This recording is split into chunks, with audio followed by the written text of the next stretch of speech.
Hello, hello. Can you hear me? All right. And and I got the thumbs up. Hold on. Let me get out my notes. But thank you all tonight for being here, both here in person and okay, there we go. Both in person here in the gallery and out there on Crowdcast. To those of you tuning in online, really excited to be hosting Tonen O'Connor and Tinker Greene this evening. My name is Mike Wendt. I'm the program director here at Woodland Pattern. I'd like to begin with a land acknowledgement and say that we at Woodland Pattern acknowledge that here in Milwaukee we live and work on traditional Potawatomi, Ho-Chunk, and Menominee homelands along the southwest shores of Michigami, part of North America's largest system of freshwater lakes, where the Milwaukee, Menominee, and Kinnickinnic rivers meet, and the people of Wisconsin's sovereign Anishinaabe, Ho-Chunk, Menominee, Oneida, and Mohican nations remain present. We further acknowledge the grave evil colonialism introduced to these lands through genocide as well as slavery, but also via racist and xenophobic beliefs, laws, and practices that continue to inflict harm upon Black, Brown, and Indigenous lives. We honor those who have lived and do live now at these intersections of identity and experience and are committed to the active dismantling of white supremacy. Thank you so much, Tinker and Tonen, for being here today. Really thrilled to celebrate a relatively new publication by Tinker and to hear from Tonen. More on that in a moment. Thanks to Woodland Pattern co-founder Carl Gartung for helping bring this reading together and also provide introductions this evening. So you'll hear from Carl in a moment too. I did want to say a few things. First is that, of course, we have books for sale. So I hope if you're here in this room, you'll visit us out in the bookstore, or if you're out there, you could also visit us in the bookstore at another time, or find us online at woodlandpatternbookcenter.com, which is where the books are virtually. The virtual books, which will become real books when you order them. It's magic. What a time to be alive. Tonen will be presenting in part from Ryokan Interpreted by Shohaku Okumura, which she edited and for which she provided the introductory essay, so that's one book. There are others, and Tinker is celebrating the recent publication of Blue Flame Ring, which collects his self-published pamphlets along with some previously uncollected writings. So these two terrific books are out there in the bookstore, so do yourself a favor and come see us after the reading. And then I just wanted to mention a few things that are coming up, because we're closing out our 2022 season, which has been packed,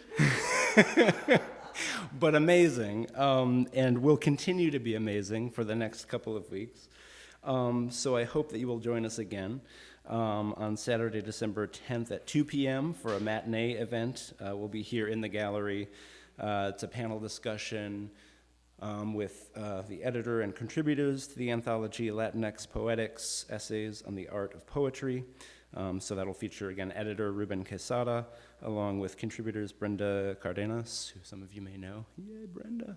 And Daniel Borzutsky and Lori Ann Guerrero. So a fantastic lineup of folks for that, and the anthology is terrific.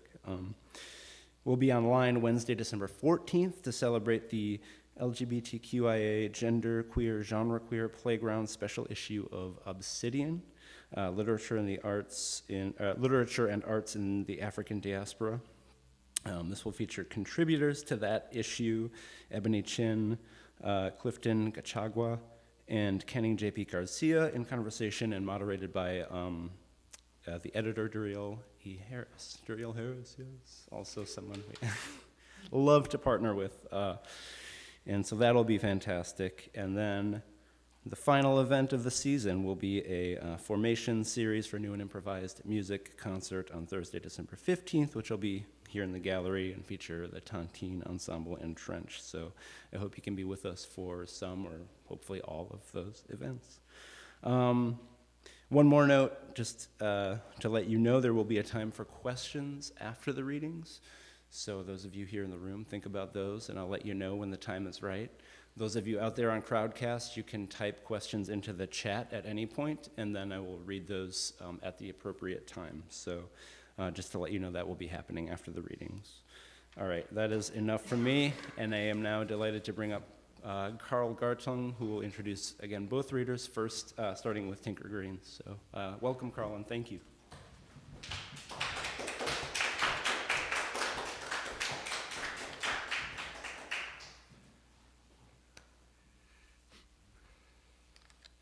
Well,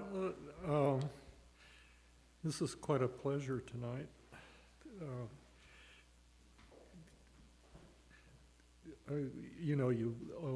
We have one of our oldest friends, and a person who was a friend before we knew him, through friends, and so it's quite a pleasure to welcome them. I wanted to just a few remarks. Tinker Greene came to me by way of the Louis Zukowski A Read Shop.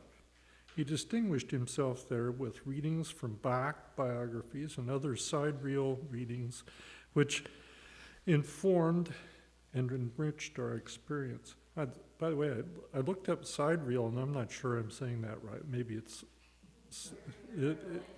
that right or no?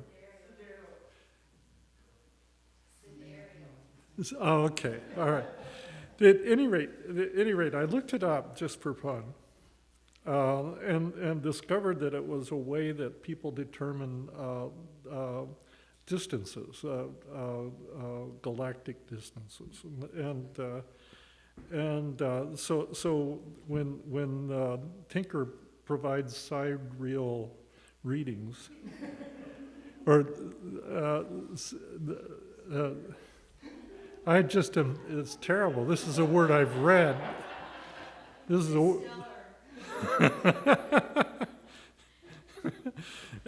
any rate, but when he provides these readings in our read shop, it does orient us, and when anybody else does. And both Tinker and Tonen have been part of our read shop series. So we've read Zukowski and Ronald Johnson and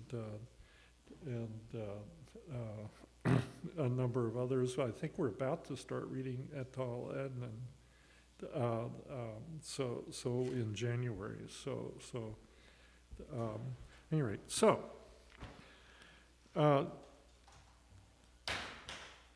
that devotion and curiosity, the one that leads him to these extraneous texts, have continued now through several other readings. That would be Reznikov, Mackey, Nathaniel Mackey, Ronald Johnson, Paul Metcalf, and others. And his sensibilities in this regard have enriched our experience there. He was friends with friends, I said. There was a famous law firm in San Francisco where he and Anselm Hollow, Robert Greene, and others proofread legal documents exactly as only poets could do. They were looking for typos. Tinker was part of that cohort, part of Robert Duncan and Joanne Kyger and Diane di Prima's new college.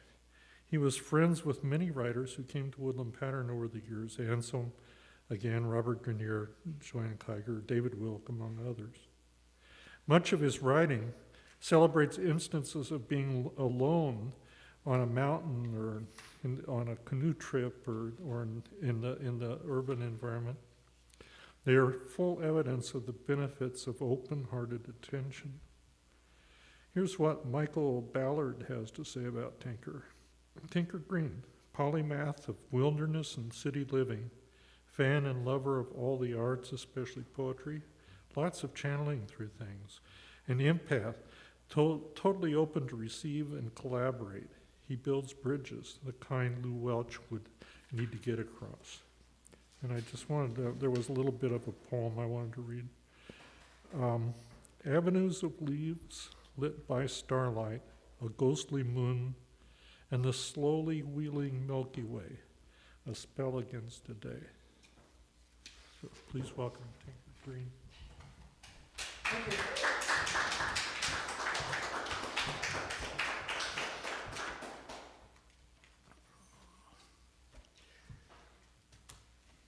So this poem, the title is the first line.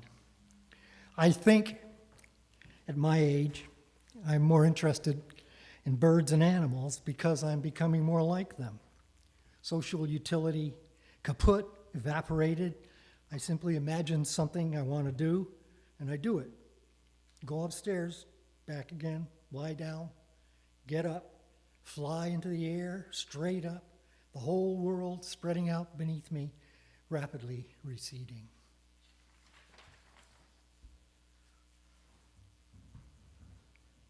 Erica. I park my rented car in Mystic, Connecticut on a side street, tilted next to the fluted columns of the colonial Greek Revival church overlooking the river, traversed by a drawbridge. I stroll down to watch the mechanism at work, then telephone my childhood friend in the nursing facility she's suddenly been confined to, legs paralyzed like a bolt from the blue. Nobody knows why. The masts of sailboats and fly bridges of yachts float serenely past as the bridge bell rings and a red light blinks.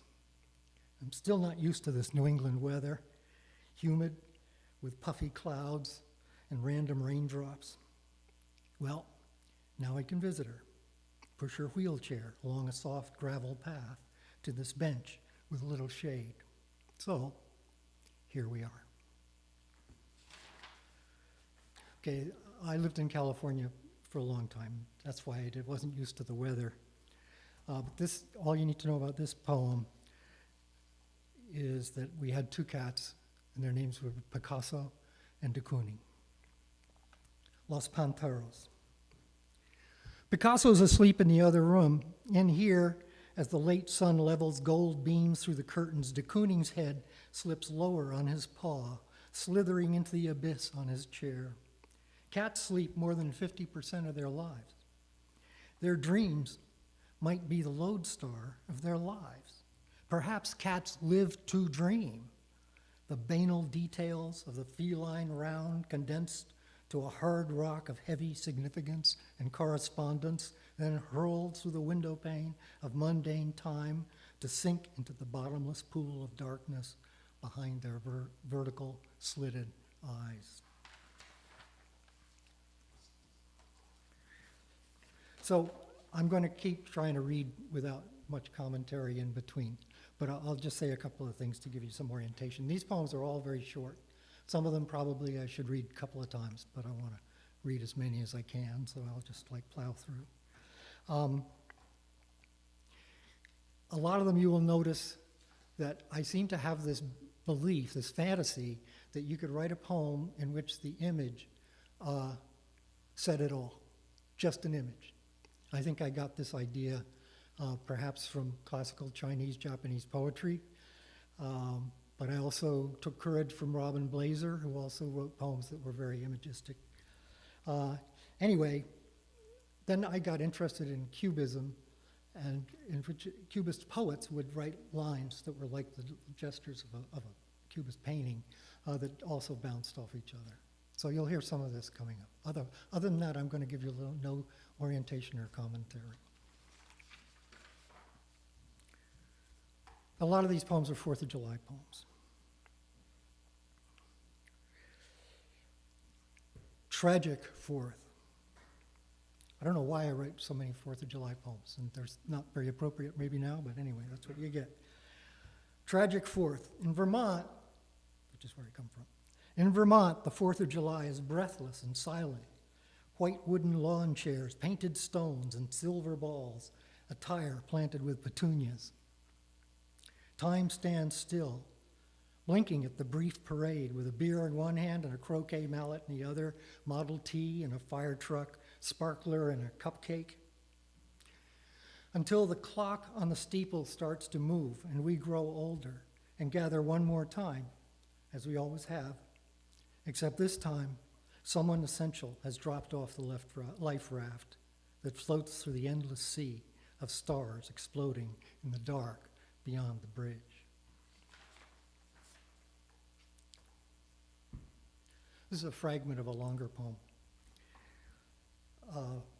but I thought it fit in here. Awakened from murderous dreams, The ridge is swathed in gauzy strips of mist, twisted like sheets, another layer of illusion, reflected body in the window glass as you settle on your heels after sliding back the curtains. Last night, I burst into Vladimir's to get directions to Munka's, a hellish scene. Everyone was drunk and shouting, Vladimir's head bent in the haze as he opened another bottle. Out again, under a million silent stars, our car parked across the road, steaming slightly in the cool.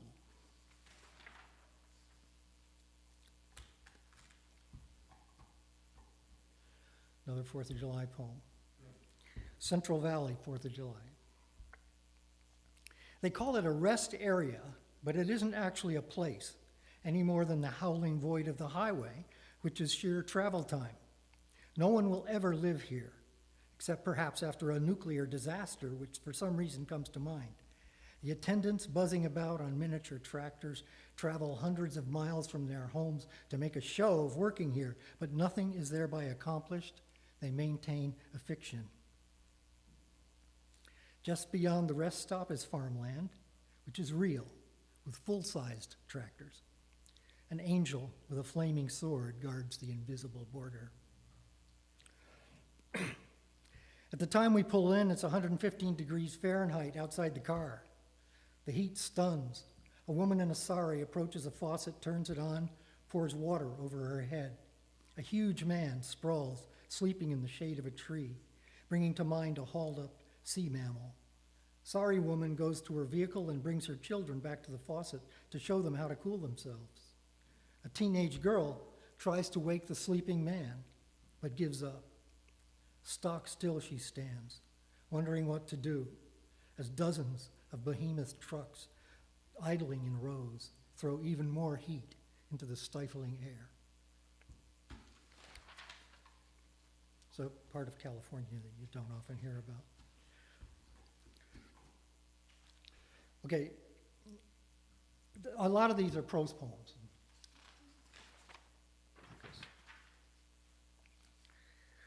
That one was, and this one is too. A Short Life of David Gascoigne.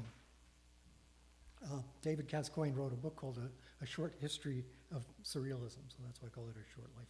A Short Life of David Gascoigne. Salvador Dali is dying. He has appeared at a surrealist opening in London wearing a diving suit and helmet and carrying a billiard cue. There are rotting fish all around. Breton is there in green, smoking a green pipe. But the little window in front of Dali's face shows he cannot breathe. Bold sky, flower of peppermint whisper, the helmet will not come off. Thinking quick, the young surrealist poet runs to a nearby hardware store for a pry bar and saves the artist's life. Then, a fruitful career in Paris, in the public eye. But abruptly, the poet loses his mojo, becomes delusional, and is locked up in an insane asylum on the Isle of Wight. Crashing waves, fishermen's nets. A therapist comes to visit. Mouths agape, the inmates swirl around her like fishes. In an attempt at homeopathic magic, she recites to the restless crowd gathering a surrealist poem from an anthology. One of the inmates claims to have written it. Of course you did, dear. But the magic has worked. The casing around the inmate's head has come off. As if floating upward through a cloud of bubbles, the poet returns to sanity and poetry for the remainder of his life and marries the therapist. This is theoretical, presumably true stuff.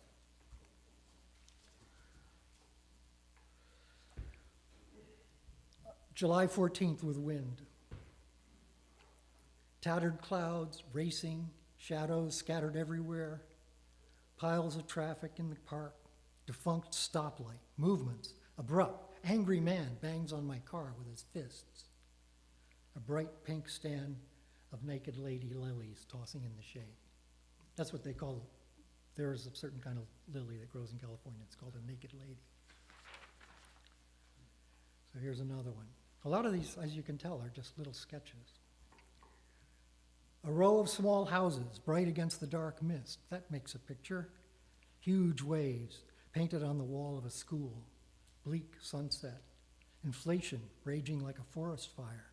A desperate man in a white baseball cap practices golf in the drizzle. Sharp gleam of sun, quickly swallowed by billows of steam, pink and electric green.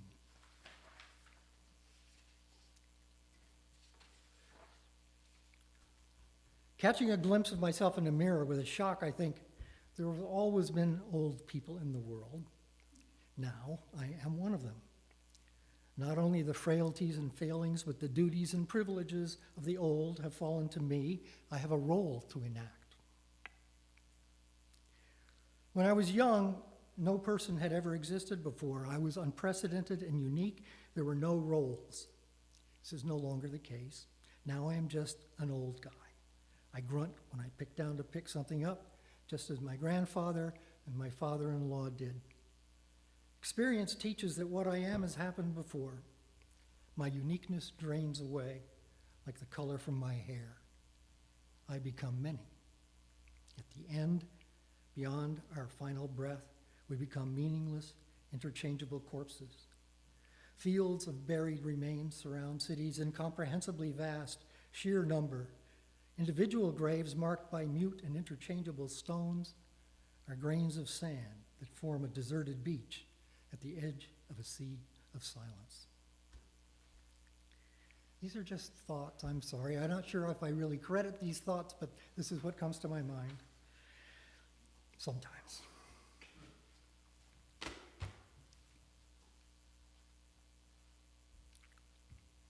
Now this one, sometimes people misunderstand it. You have to pay attention to the first line. And so I should maybe explain. I wrote this poem while I was riding on a train and look out the window. And I'll explain it ahead of time so you'll catch it when you go through.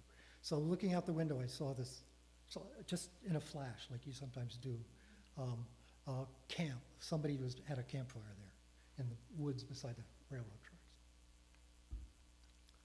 The smoke of never. I am another guy here on the bank of the river, the drawbridge, the tires, and the trees. The smoke of never mind me, my smoldering fire fanned for a moment by the passing train. So the important thing there is I actually felt like I was that person for a second. So I am another guy here on the bank of the river, the drawbridge, the tires, and the trees. The smoke of never mind me, my smoldering fire fanned for a moment by the passing train. Okay, so I want to read this poem because before I moved here, the only time I'd been in the Midwest was I went to college in Ohio, and so, but it didn't apply to that. My father lived in Chicago in the Jazz Age. So I'd been reading this book by Hoagy Carmichael. I don't know if you know who he is. Bix Beiderbecke was a famous trumpet player of the 20s. Hoagy Carmichael, this is from a book. This is completely not my words. I stole this out of a book. Hoagy Carmichael reminiscing about the jazz cornetist Bix Beiderbecke, Indiana, 1920s. We got to the theater after closing and took over the grand pianos in the pit. All alone in the empty place, we banged out chorus after chorus, every interpretation hotter than the one before. A few hours from dawn, Bix said, "Time to leave." We started for Richmond. A cold, crisp night, the world rimmed in white frost. Around us, the landscape slept and trees stood stark and strong. In the chill, dark morning, the hint of day growing slowly. We stopped. Bix took out his horn. He cut loose with a blast to warn the day and set the horizon stirring. A new car, a frosty crystal morning, smoke just beginning to curl like hat feathers from the farm houses, the dormant bush set in mirrors of roadside ice. Clean, wonderful streams of melody filled the dawn, ruffled the countryside, stirred the still night. The trees and the ground grew clearer, the sky turning from black to sepia to pale green. A wind drove autumn's dead leaves around us. He took the horn away from his mouth slowly, as if in a sleepwalker's dream.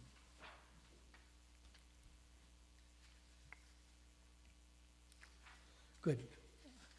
I've got, for me, a long poem that takes, it isn't a poem even, it's a piece of prose, takes 4 minutes. So I wanted to make sure we had time to read it. That's not what this is. This is a poem for an artist that I knew about and liked before, but when we went on a trip to LA, discovered an exhibit of her work. And so I saw that in this exhibit and I was very moved, so I wrote this. Her name is Via Selmans. Via Selmans, saint of the number 2 pencil, spends months reproducing by hand a photograph of water or the night sky or a close-up of desert floor. She's a lace maker. Saving herself, she saves the world. In a rented car, we pass by her former Venice Boulevard address on a pilgrimage to LA sites where so many refugees sat down in the 60s. My brother, for instance, dwelt in a teepee pitched on a rooftop, or so I'm told. Saints don't have homes. They live completely in hope and memory. Physical existence is merely a relic. In St. Clair's bedroom in Assisi, now a museum, a Franciscan monk from Australia gazes absently out the window as he greets his spiritual sister in the empty room that is his heart. Via Selmans came from Latvia, twice a refugee, first from World War II, then from the Midwest, to Los Angeles, built on pitches of sand that move in the night where the haze and the traffic shrivel into a droning chord. Unto herself, the artist gathers the numberless.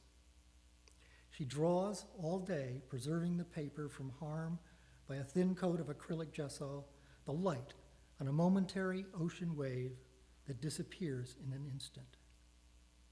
Clouds pass overhead, water freezes on the canals, and skaters appear to carve therein their delicate filigree.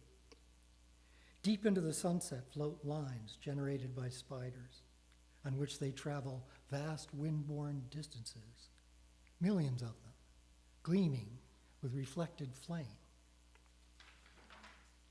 This is something you can see in the Sierras in the fall, all these spiders taking off into the nowhere with long trails of spider web hanging out behind them, by which they navigate, sort of.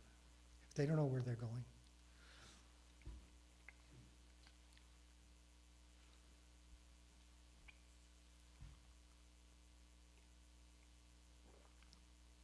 So this, I think I also have to explain a little bit about this one. I wrote each of these lines without thinking about the other lines, and then I had a whole pile of lines, and then I edited them together.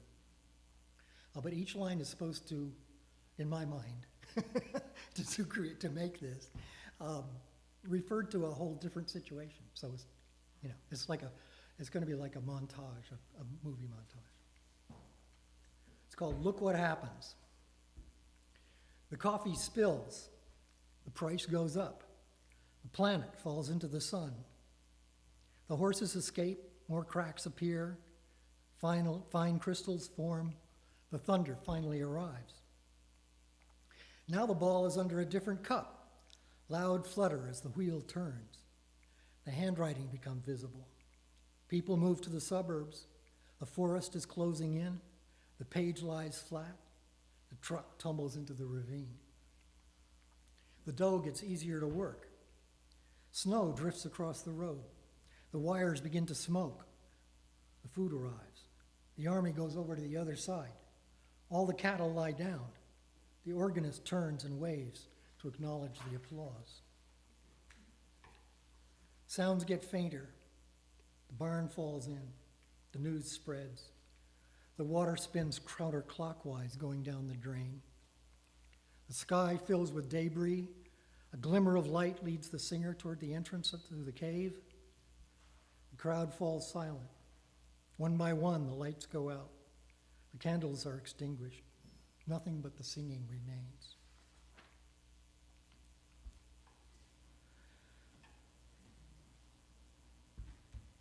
And this was also written in the same technique, writing the lines and then putting them together. But I put them together by a traditional form called the pantoum, in which there's a certain order in which you repeat the lines. Pantoum. Openings in the forest gathering snow. A cat burglar drops through a broken skylight, landing in an ocean of absence and regret. And would you learn the spells that drowse my soul? A cat burglar drops through a broken skylight, spinning zeros in a noose of tears. And would you learn the spells that drowse my soul? Flaming serpents in the desert, spinning zeros in a noose of tears, landing in an ocean of absence and regret. Flaming serpents in the desert, openings in the forest, gathering snow.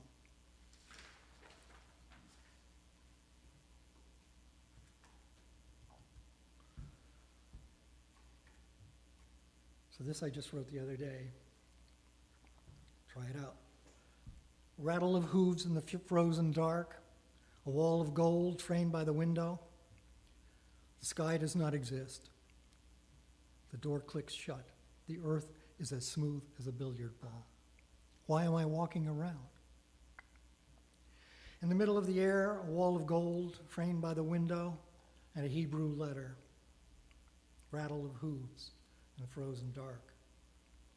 The sun made of water, wave motion in a sea of silence. The sky does not exist. Hiccup in the motor of endless time.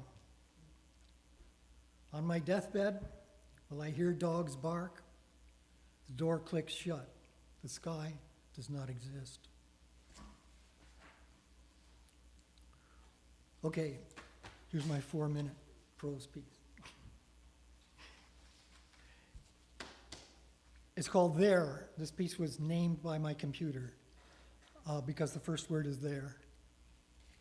You know, when it says, do you want to save this document? Why, that's what it named it. There.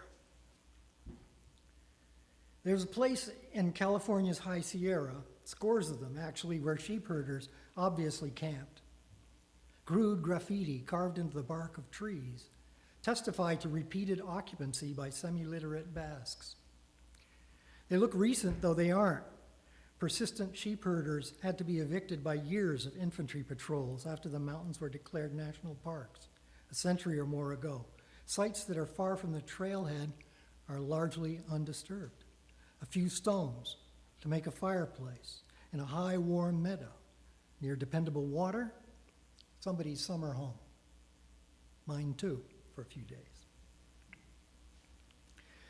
I've moved infrequently over the course of my life, a couple of decades growing up in Vermont, a decade as a young man in Manhattan, another decade back in Burlington, Vermont, 3 decades in San Francisco, 12 houses by my quick count. But I have never felt deeply at home in any of them. Where I have felt, quotes, at home, was in a couple of borrowed living situations and in that High Sierra sheep herders camp. Some theorize that rootlessness is a hallmark of modernity, or that it is a fundamental of the human condition. Perhaps starting with simian ancestry, we are natural nomads. I have walked hundreds of miles in cities. I am profoundly happy and satisfied hopping a field of rocks high in the trackless wilderness. This has been true since I was a boy. Although the house I grew up in, of course, seems central, and my dreams often occur there still, dark drain hole in the middle of the rotating vortex of my life, it was in the widening orbits of exploration through the countryside around it that I developed a sense of a separate destiny for myself. We lived a couple of miles outside the village, amidst woodland and stone walls and pastures. Down the back road that eventually led to other towns, a tiny stream of water crossed the road through a culvert. As it neared the culvert, it descended through a rock-lined pool bordered by ferns and nodding columbines, a shady, tinkling secret spring. The spot was tiny and wouldn't be noticed from the road unless you knew it was there. This was where the treasure was hid. Across the road from the stream continued through a stand of conifers, its floor a spongy bed of moss and needles, a magic forest. I know how to find this place if it's still there. The natural world changes, but where is it really? No matter what the town clerk says, no one owns it. Is it the capital F forest of fairy tales? When Emily Dickinson asks, have you got a capital B brook in your little heart? Is she talking about this one? Well, yes. But it's also more real than a dream told in a tale or a symbol in a poem. When it bubbles through the stone wall, you can actually scoop the cool water, and drink it. The stream is in motion, and so are you. You have left the fantasy home of history, geographical context, rumination, and are circling freely about. There, where the brook crosses under the road, you find a kernel of actuality, of encounter, and it tastes good. So I'll close with just this tiny little poem. With Eyes of Lead. I don't know if you know Anselm Kiefer's work, but one of the things that he does, he's a German artist, probably my age, he makes these gigantic books out of lead, which obviously doesn't have any writing on them, but I wrote this. With eyes of lead. The pages of this book are magic, opaque with the crushing weight of infinite meaning. They melt into pools of light when you fall asleep.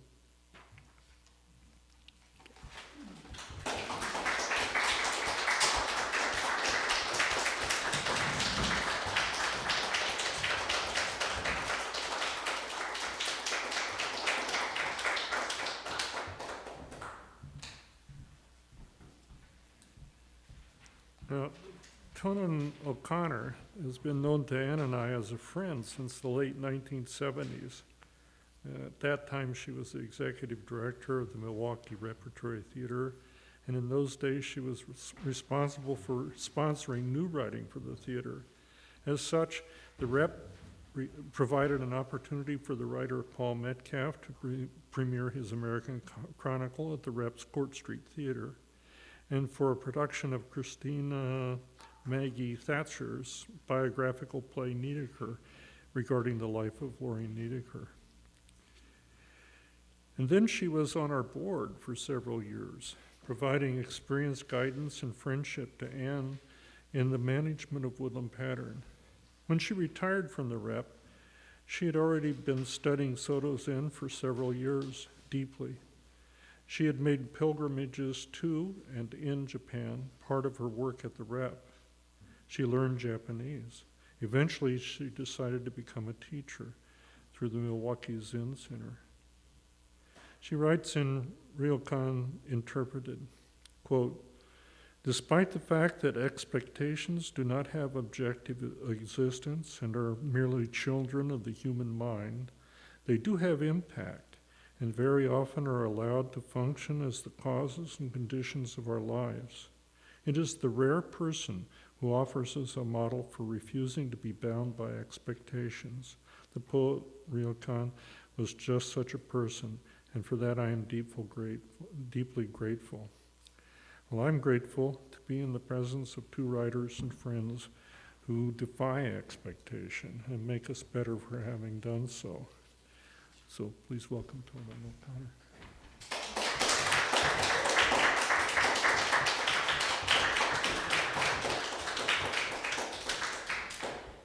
I'm going to pull this down a little bit. Can you hear me now? Okay. This book is called Ryokan Interpreted, and the title is very apt because this is an interpretation of the meaning that a Buddhist monk, who is also a poet, put into his poems. And it is based on lectures that Shohaku Okumura Roshi, currently the abbot of Sanshin Zen community in Bloomington, Indiana, he gave lectures probably 15 years ago at the Berkeley Zen Center about Ryokan. You should understand there are three voices really that appear in this book. One is obviously Ryokan, but Ryokan was also devoted to a 13th century master named Dogen, Eihei Dogen, founder of his tradition of Zen Buddhism, as is Shohaku Okumura. Shohaku is probably one of the best contemporary explicators, if you will, of Dogen. So what you have here is interpretation, and I'm going to try to share a little bit of it with you. Carl mentioned expectations. First, I want to start, however, with something that Shohaku wrote about his encounter with Ryokan. He says, when I started work on translation, I wanted to try to introduce two Soto Zen priests who were different from Dogen Zenji. While reading his poetry and books about his life, I found that Ryokan was not such a simple, innocent, and amusing person, contrary to his popular portrayal in Japan, and often our idea of him as a slightly foolish, gentle monk who loved children and wrote about nature. When Ryokan was a young monk in training under the guidance of his teacher, Dainen Kokusen, at Ensuji Monastery, he studied Dogen's teachings. However, somehow he gave up that style of practice. Probably he did not want to live in the Soto Zen temples of his time. He felt that the Soto school in the Edo period had lost Dogen's spirit. Ryokan's turning, I think this was the reason he made the decision to return to his homeland, Echigo, and become a begging monk living in a hermitage on a mountain. Ryokan's turning point and his way of life after the change were interesting to me. This is Shohaku speaking. Because at that time I returned to Japan and I felt I needed to make the same kind of transformation in my life. And he suggests that by reading my commentaries on Ryokan's poems, readers may see that I interpret Ryokan's poems based on my understandings of the teachings of Dogen and as a Zazen practitioner in his tradition.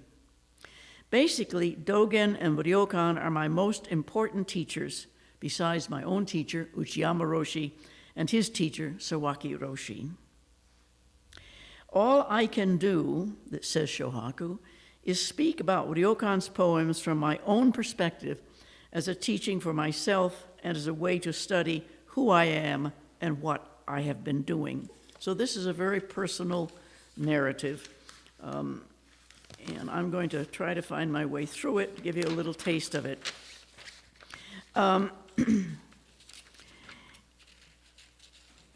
Ryokan was really a very multifaceted person, not that simple, foolish old man that we have in our minds or that you can buy souvenirs of anywhere in Japan. His freedom came from being what I called in my introductory essay, being unfettered by expectation. Expectations from others, from tradition, from yourself. They can put our feet on a very narrow pathway. And the young student who was a brilliant student of Chinese literature and destined to follow his father as a village official, he slipped that bond and was ordained as a Buddhist monk. He studied with a very famous Buddhist teacher, and the expectation was, of course, that he would do what you did in those days. You went and became a temple priest afterwards. But instead, he disappeared for 10 years. Nobody knows quite what he was doing except wandering around Japan. Finally, he went back to Echigo, his hometown. But there, he was a hermit. He lived on the mountain. He begged for his living. And I would like to share with you a poem he wrote about the freedom that was wonderful, but that left him very alone. Okay. He says, this is Ryokan, a spring wind brought gentle rain, soaking the grass roof during the night. Sleeping below in peace, how does the dweller know the happenings of the floating world? At daylight, as blue mountains appear, spring birds begin their song on the branches of trees. I, too, leave my hermitage to wander with no particular place to go. A stream supplies water to the distant village. Radiant flowers shine on the green mountains. Who is that old man leading the ox? Whose son carries the hoe? The 4 seasons revolve without cease.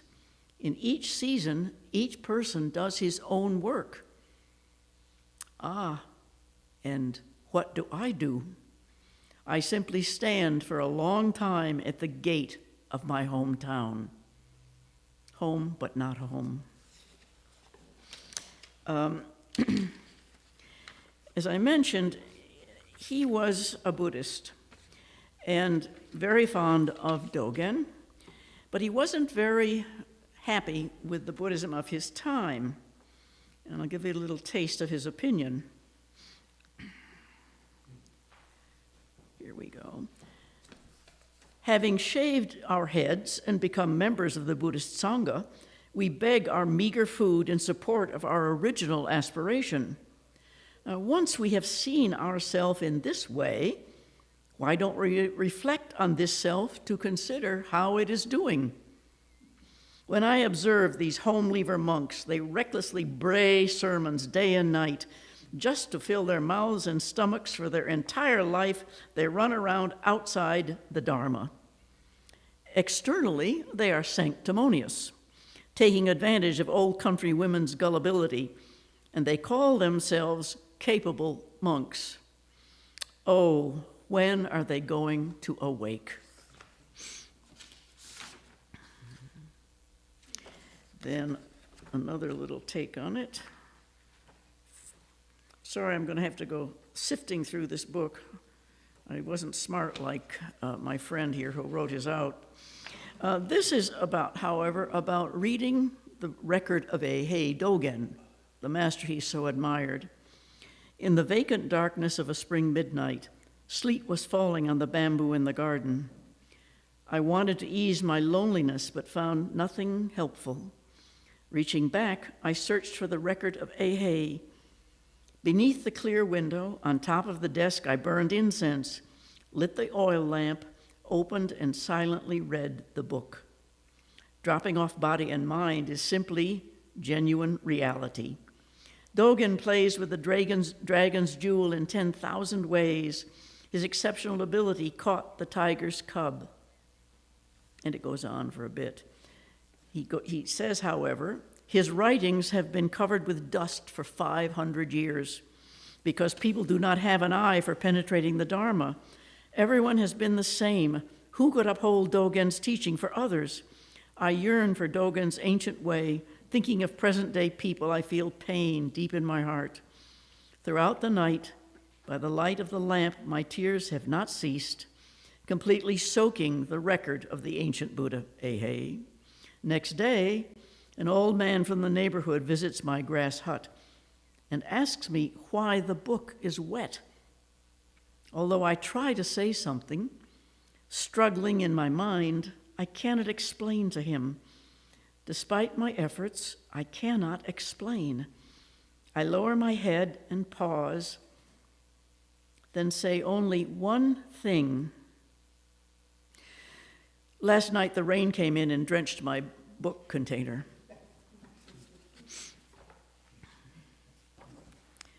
And on page 50,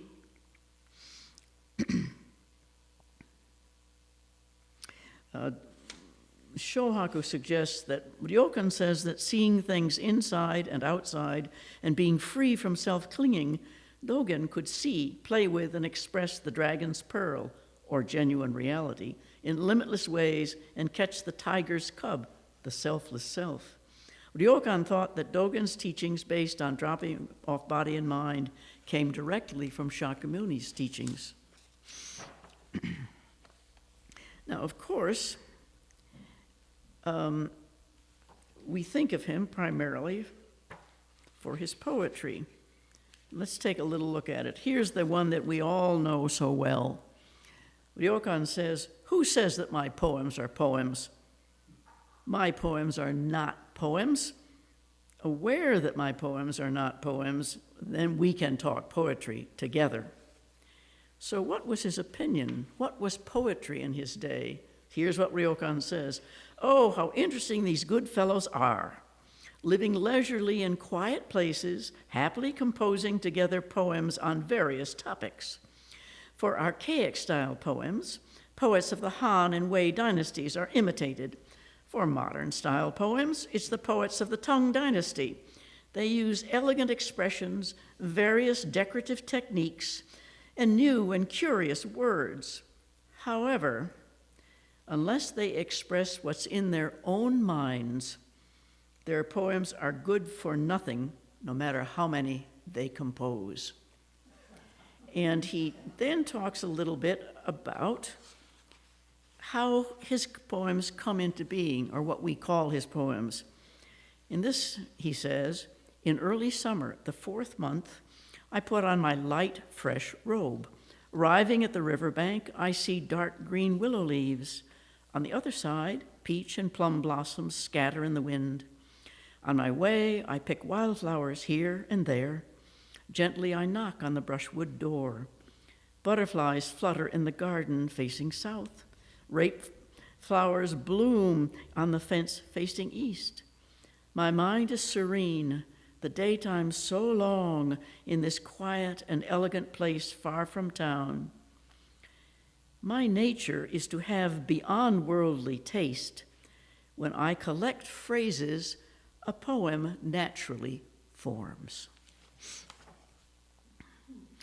And of course, what he did, it's still done today, although today it's a matter of ritual. He did, to sustain his life, he begged, what we call takahatsu. And it was a main piece of his life. It's what gave meaning to his life, standing in front of doors with his begging bowl held out. He says here, on the first day of the 8th month, holding my begging bowl, I enter the marketplace, walking briskly, white clouds following.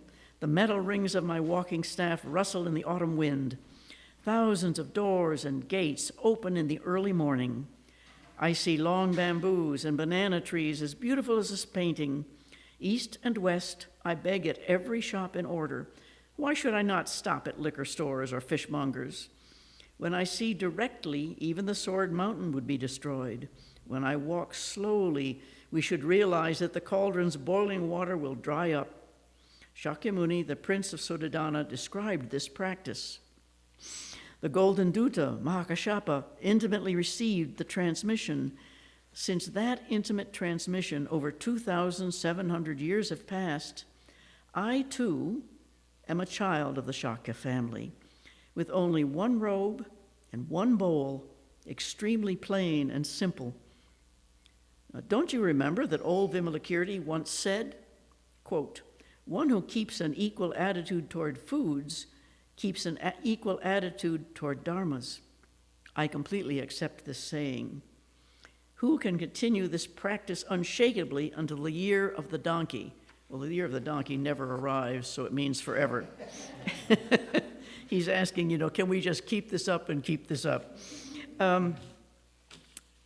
And of course, Zazen was his practice, or seated meditation, as we would call it, and there are a couple of lovely poems about that. I'm almost finished here. Let's see. Here we go. This one is very important, I think. So listen carefully. He says, walking up beside the flowing water, I sought the riverhead.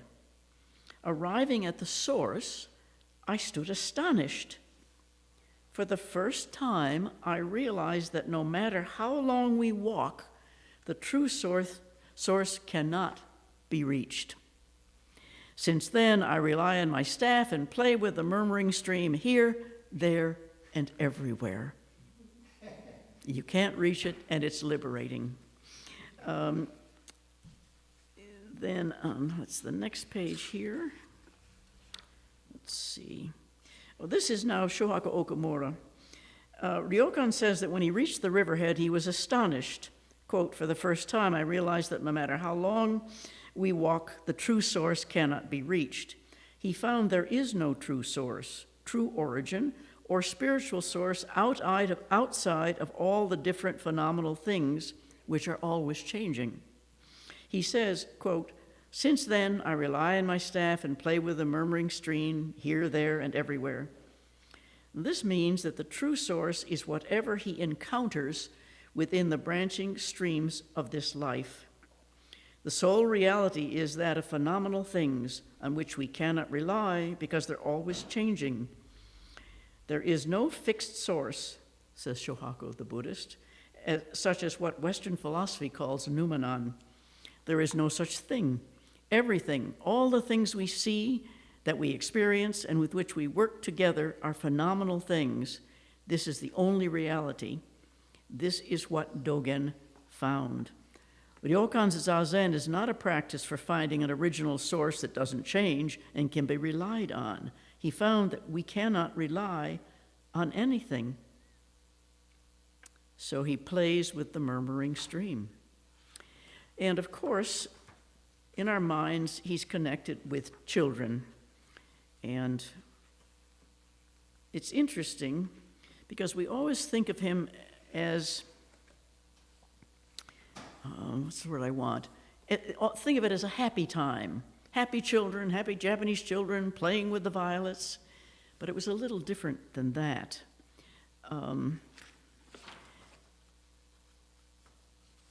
Shohaku says, in the complete collection of Ryokan's waka, Japanese poems, I found that out of more than 1,300 waka, there are actually only about 20 which are about playing with children.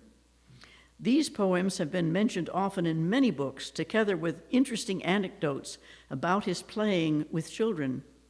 From reading such poems and stories and hearing about them so often, we might build a kind of fantasy that Ryokan, the children, and the people in rural Echigo lived happy lives. This is a false image.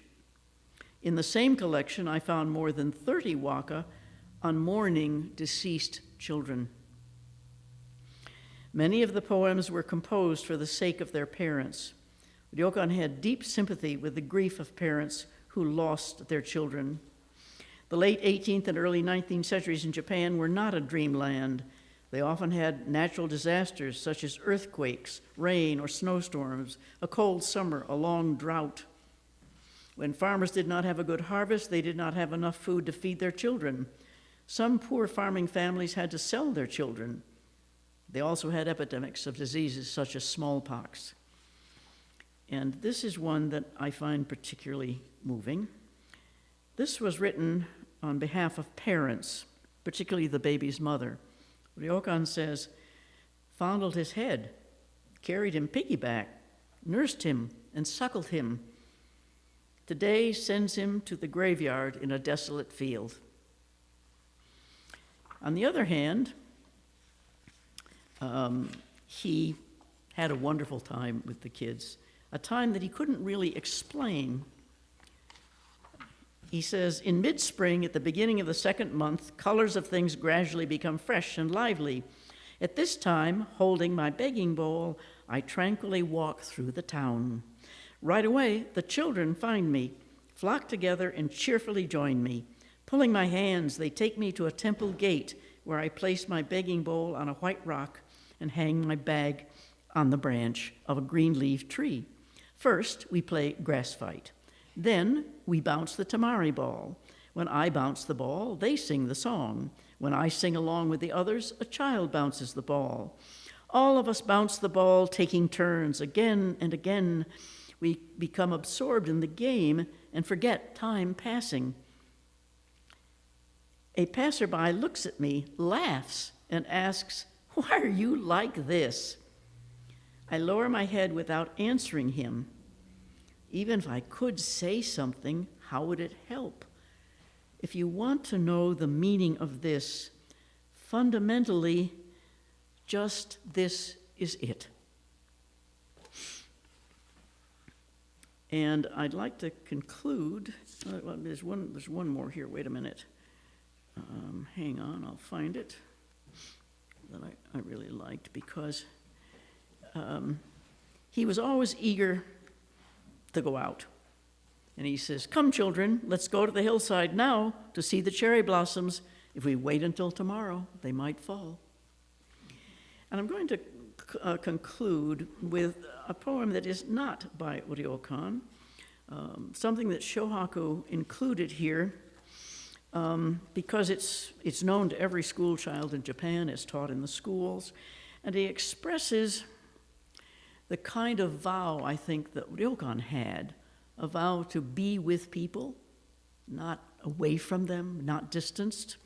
This poem is by a man named Kenji Miyazawa. He lived from 1896 to 1933, so you can see that he died very young.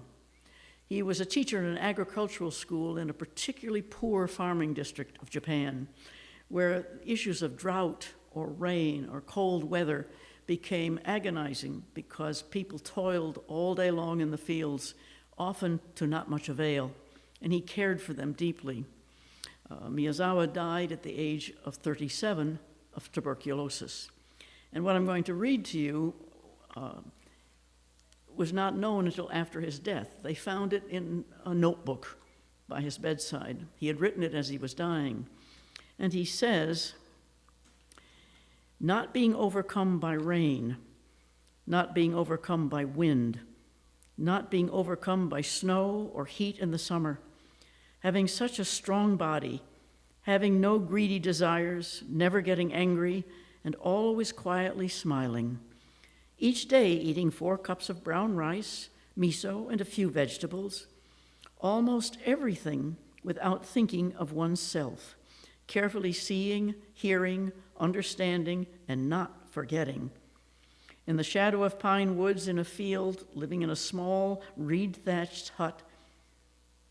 If there is a sick child in the east, going there and looking after the child. If there is a tired mother in the west, going there and carrying her straw bundles. If there is a person on a deathbed in the south, going there and telling the person they don't need to be afraid. If there is a quarrel or a lawsuit in the north, telling them not to do such a meaningless thing. In a drought, shedding tears. In a cold summer, wandering here and there, worried about the harvest. Being called fool by all people, neither being praised nor being afraid. Such a person I want to be." Thank you.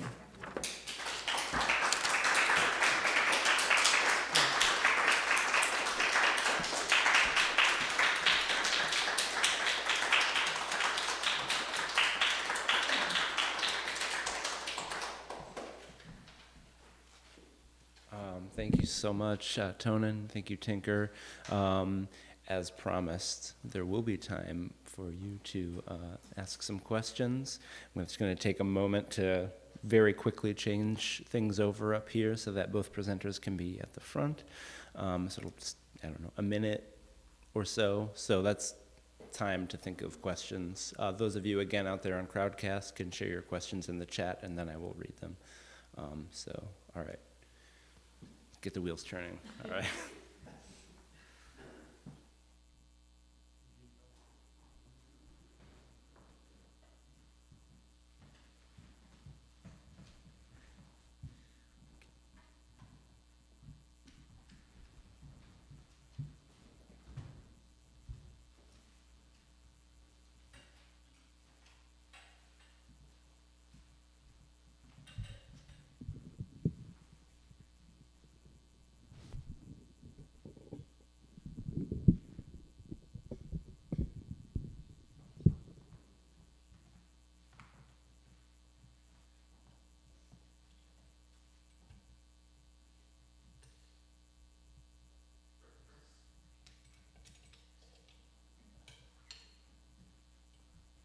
Feel free to talk amongst yourselves, too.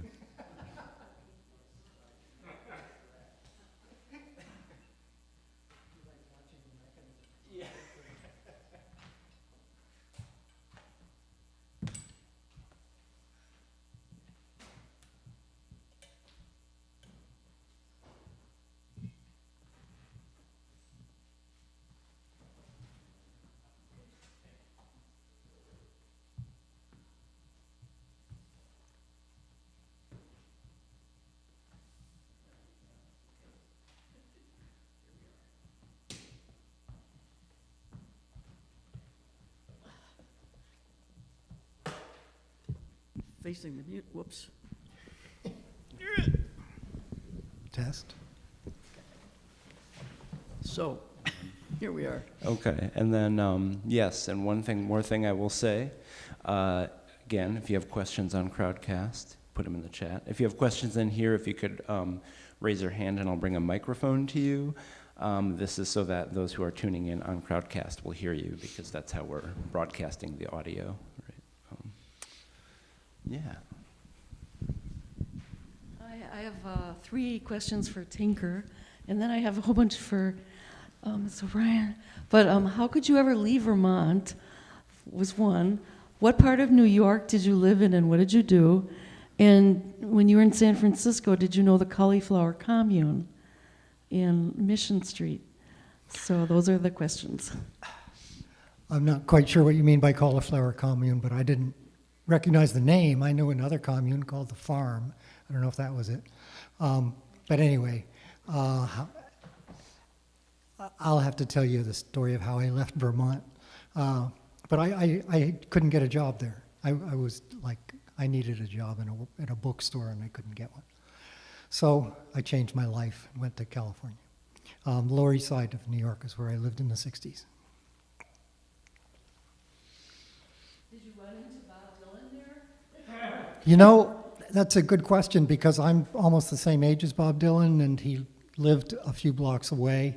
I never encountered him on the street knowingly, but we lived in the same world.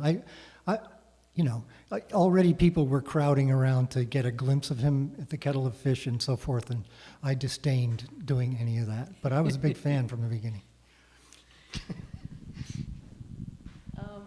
I was researching something on Amazon, and Bob Dylan's come out with a book this month called The Philosophy of Modern Song. And I remember when we all ran out to buy his albums, and so I suppose people are going to run out to get his book now. Thank you.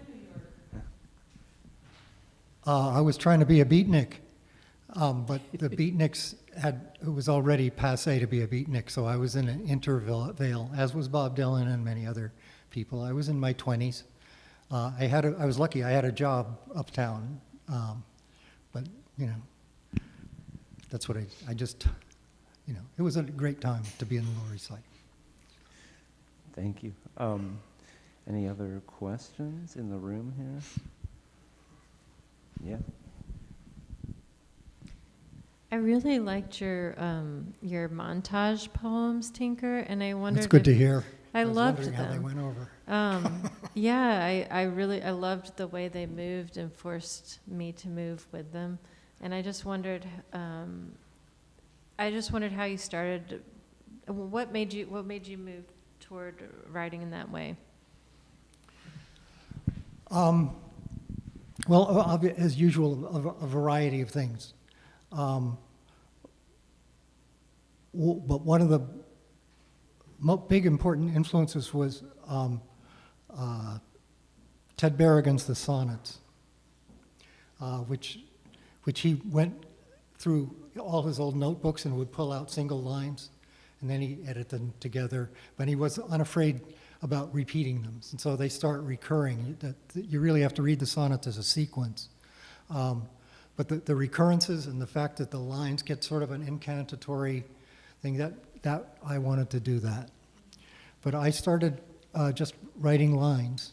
I had a job, we were doing house painting, and I used to walk to the house painting jobs in the summertime, and I carried a little notebook in my pocket, and I would stop at every lamppost and write down another line as I was walking to and from work. And I would climb down from the ladder and with my hands all covered with paint, would write more lines.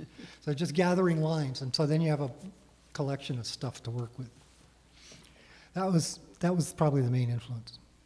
But I was also reading French poetry, and as I mentioned, the Cubist poets, who are Pierre Rivardi and Apollinaire and Blaise Cendrars, were writing poems and lines like that, which influenced Ted Berrigan. So, and also the cut-up technique that William Burroughs was using was an influence on him, and then therefore through me. Okay. That's great. Thanks. Oh yeah, one here. This is for Tinker. I like the poem about the train and the campfire and the guy, right? Very simple imagery. Did you, maybe there isn't an intention, so I don't want to read into it, but was there an intention that the two individuals were the same person, number one? Or was that an I and thou moment in your mind? Does that make any sense at all? Yeah, I mean, I've read I and Thou. I would say it was, gosh, things get mixed up in my mind. I'm now reading more philosophy, but it's an experience. I'm not the first person that had this happen, where they actually see another person and feel an identity with that person suddenly. I think it happens in Buddhism, Buddhist meditation sometimes. And the question for Tonen, if I'm pronouncing your name right, Tonen? Do I get that right? Your name, Tonen? I'm sorry? Your name, is it? My name? Tonen? Yes? Okay, I wasn't sure I'm pronouncing it right. So I wanted to make sure I pronounced it right. Well, my legal name is Tonen. Tonen, okay. My middle name is Sarah. Sarah, okay. In any case, what you were reading was just astounding from the Buddhist tradition. Was the people involved in that, writing that, were they involved in or knowledgeable about Taoism in China, and was there a cross-reference to that? Actually, in this particular book, there's a long section on Chuangzi, because both Ryokan and actually Shohaku were crazy about Chuangzi. There is, without any question, an impact of Taoism on the Buddhism that came from India into China. Taoism was already there, and what we today call Chan or Zen Buddhism is a child of that intersection, if you will. So there's no question, but there is a strong influence of Taoism on what we call Zen today, if that answers your question. Yeah. It sounded very familiar with the reading. Yeah. There's strong influence. I was very interested that the big section of this book is 2 stories by Chuangzi, because they express a lot about Ryokan's own attitude, and he was apparently crazy about Chuangzi. There's a little possibly apocryphal story about somebody running into him during the 10 years he was missing during a storm in a hut, and they found this lone little monk, and he had only one book or a piece of writing with him, and it was Chuangzi. So. Yeah,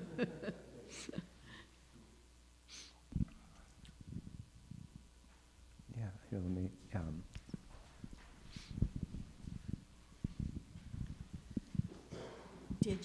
Were you investigating Zen when you moved to Milwaukee to join the rep, or? Yeah.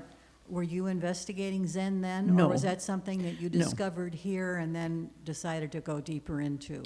Well, it was totally an accident, and I don't want to get into a long, shaggy dog story about it, but the Repertory Theater developed a relationship with actually 2 theater companies in Japan during the time I was there, and so we toured to Japan.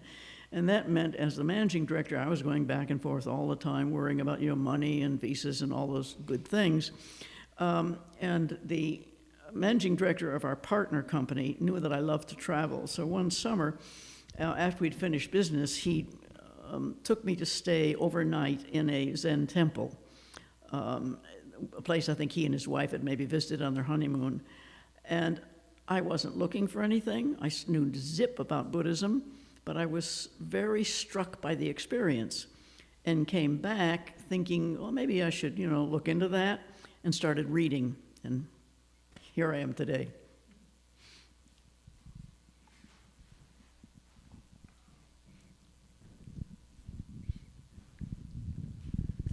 Hi, thank you, Tonen. And is the Buddhism that you practice the Japanese or the Chinese? Is the which? The Buddhism you practice, is it Japanese or? Well, it's the tradition that I practice in came here from Japan, but it came to Japan from China. The origins of what we call specifically Zen Buddhism, or Chan in China, developed in China. Buddhism came from India to China and was heavily literary, scholastic, actually we owe the Chinese a tremendous debt for translating scores of things that we now use. But there began to be a resistance to that, and given the influence of Taoism, which this gentleman mentioned, a type of practice called Chan, which means sitting. It comes from the Indian word jhana, which means meditation, began to develop. It came from there to Japan. It's today very strong in China, Japan, Korea, Vietnam, as well as the US and actually all over the world. But the original source is China. Are you practicing here in Milwaukee still? Pardon? Are you still in a monastery here in Milwaukee? No, and it's been interesting. We never know what to call ourselves because I'm not a nun, not at all. I'm not a nun, and I'm not a monk. And we settled on the word priest, which gets into a little difficulty because we're not intercessors, as a Christian priest is.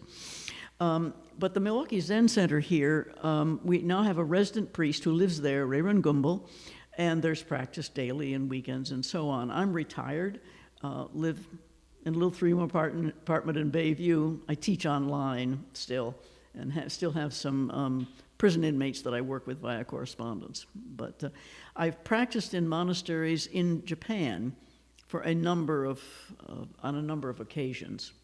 But in Japan, the Japanese monastery is a training temple. The idea is you're going to spend time there and prepare yourself to go out, to serve elsewhere. Unlike the Christian monastery, which is a lifelong commitment. And I used to wonder about the difference, and frankly, it's because the monk or nun in a Christian establishment is working because they're praying. They're praying for the welfare of the world. The Japanese monk does not pray in that same way, and they're training to go back into the world to a temple. So. Thank you. Yeah, well, I was going to say, are you familiar with Thomas Merton? Yep.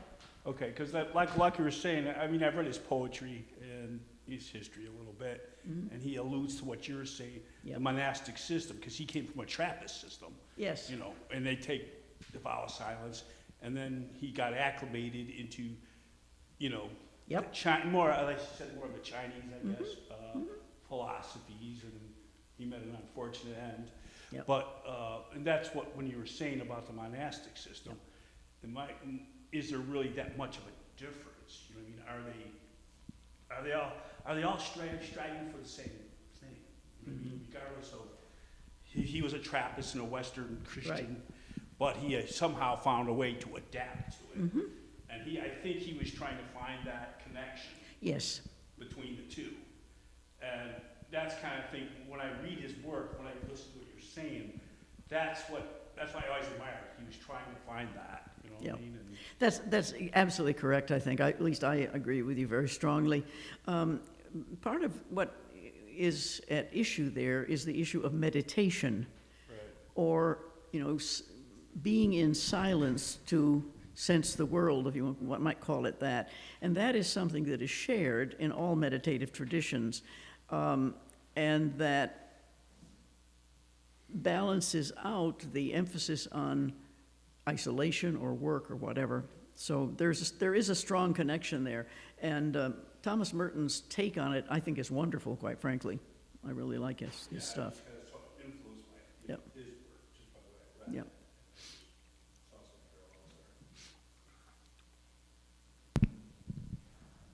any other questions here in the room? Oh, Carl, all right. Well, when I was reading this afternoon, I got stuck on that word expectation, and I started, and I didn't notice that the word aspiration had occurred. Yep. But I'm interested in the conjunction,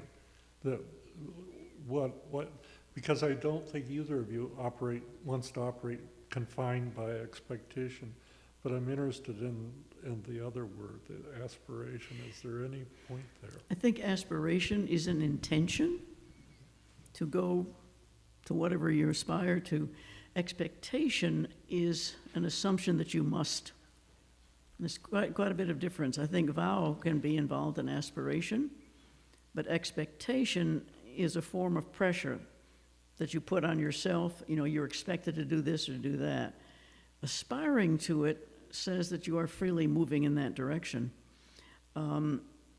For me, as a Buddhist, you know, vow is very interesting because vow is, a genuine vow can never, ever be realized. It's too big. Otherwise, it's just a promise you make to yourself or an expectation. But vow is something that keeps you going. We utter 4 great vows, the first of which, when I first read it, I thought, right, sure, because it's beings are numberless, I vow to free them. Well, sure.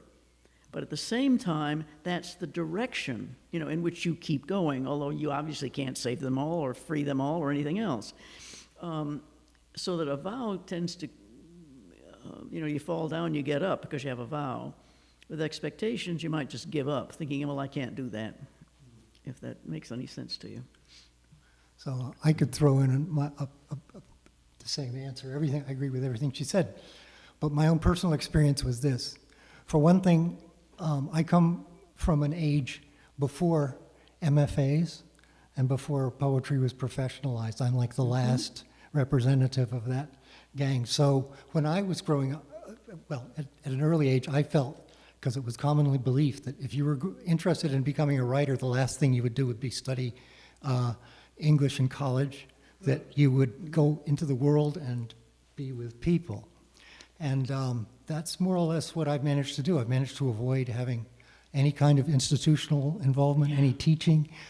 So as far as, like, it makes me laugh to think about expectations for me as a poet. There's nobody cares about what I do in that regard. But I do have aspirations. And I can remember an afternoon when I was at the University of Vermont. There was a heavy snowstorm, and I didn't realize that you don't go to class, you know, that even in Vermont they will cancel classes. I said they never cancel classes in Vermont. So I waded through the snow, and I arrived at the classroom, and there was nobody there, but there was a big blackboard. And I sat there, and I, like Martin Luther, I wrote theses on the blackboard about what I was going to do with the rest of my life, and it basically was that I was going to honor poetry and wherever I found it, and whatever I was up to. So that's been an important part of my life. Mm-hmm. The vow. It's a vow. Yeah. It's a vow. Yeah, I was going to say, that poem you read about where he states about the other poets, sort of alluding to what you're saying, the academic approach, how they study poetry and they write what they write what they hear, they write what they, you know, I think the poem he was getting at, that they're just, I would call it academic art. Like, I got a book on American poetry right now, and this guy went to Harvard, this guy went here, this guy went here, and all they do is allude to, you know, his credibility is based upon all these academic achievements. He went here, he got a PhD here, he taught here.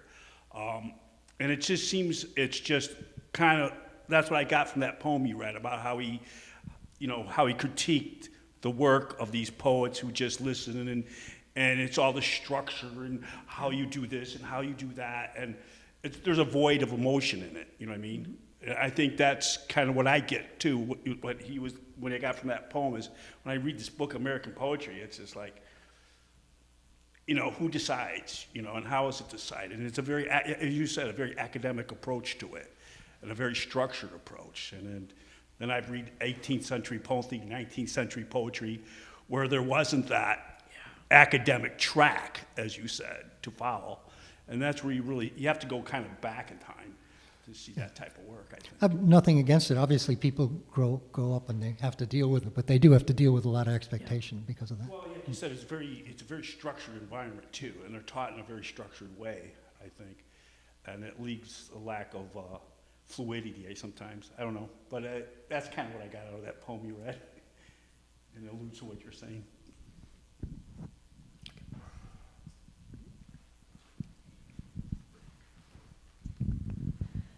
Well, I want to say thank you again, and here's a bringing it back home question. How does it feel for each of you to be back here after having performed some years ago and participate in this anniversary for Woodland Pattern. So how does it feel? It's wonderful to be here, and it's great to be able to support and be involved with Woodland Pattern. Saves my life here in the Midwest. I like it. That's true. I've been in various places. Now it would be 13 now, because now I live in Chicago. I didn't count that.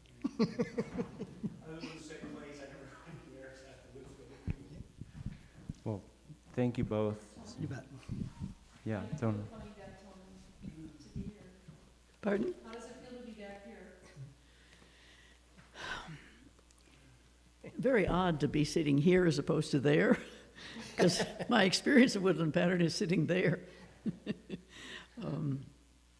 And I have enormous respect for people for whom words are living.